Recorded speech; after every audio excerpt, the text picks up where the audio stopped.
জাহান্নামের ওপর দিয়ে বানানো ভয়ঙ্কর একটি সেতু, যার নাম হলো পুলসিরাত। বিচার দিবসে প্রত্যেক মুসলমানকে এই সেতু দিয়ে পার হতে হবে। এটি হবে চূড়ান্ত এক পরীক্ষা। এই সেতুটি জাহান্নামের ওপর দিয়ে বানানো হয়েছে, আর এই সেতুর শেষ প্রান্তে থাকবে জান্নাত। যে ব্যক্তি এই সেতু পার হয়ে যাবে সে ব্যক্তি জান্নাতে চলে যাবে, আর যে ব্যক্তি পুলসিরাত পার হতে গিয়ে নিচে পড়ে যাবে সে ব্যক্তি জাহান্নামে চলে যাবে। সেই দিন মানুষ এই সেতু পার হবে তার ইমানের শক্তিতে ও আমলের ভিত্তিতে।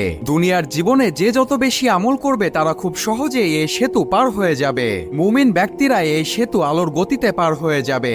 আবার কিছু মুমিন ব্যক্তিকে ফেরেশতা এসে নিজ হাতে সাহায্য করে পার করে নিয়ে যাবে। আর যে সকল ব্যক্তি দুনিয়াতে দুর্বল আমল করবে তারা এই সেতুতে ধীর গতিতে আগাবে এবং চলতে চলতে তারা নিচে পড়ে যাবে, অর্থাৎ জাহান্নামে পড়ে যাবে।